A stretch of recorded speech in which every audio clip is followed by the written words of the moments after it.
বনি ইসরায়েলের এক ব্যক্তি সারা জীবন নিজের উপর অনেক জুলুম করেছিল, কিন্তু মৃত্যুর আগে সে প্রচণ্ড ভয় পেয়ে গেল। সে তার সন্তানদের ডেকে এক অদ্ভুত ও ভয়ঙ্কর ওসিয়ত করে বলল, যা শুনলে বিবেক নাড়া দেয়। সে বলল, আমি মারা গেলে আমার শরীর পুড়িয়ে কয়লা বানিয়ে ফেলবে এবং হাড়গুলো পিষে ছাই করে দেবে। তারপর যেদিন প্রচণ্ড ঝড় হবে, সেদিন সেই ছাইয়ের অর্ধেক সমুদ্রে আর অর্ধেক বাতাসে উড়িয়ে দেবে।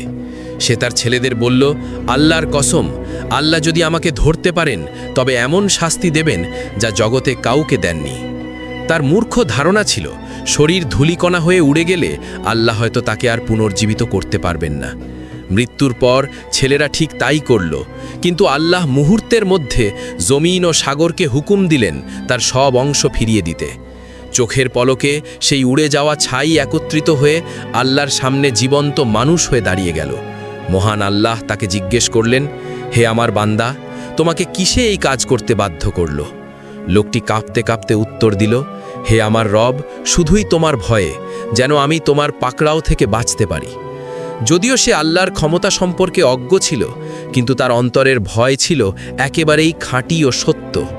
আল্লাহ তখন বললেন, যেহেতু তুমি আমাকে না দেখেও এতটা ভয় করেছ, যাও, আমি তোমাকে ক্ষমা করে দিলাম।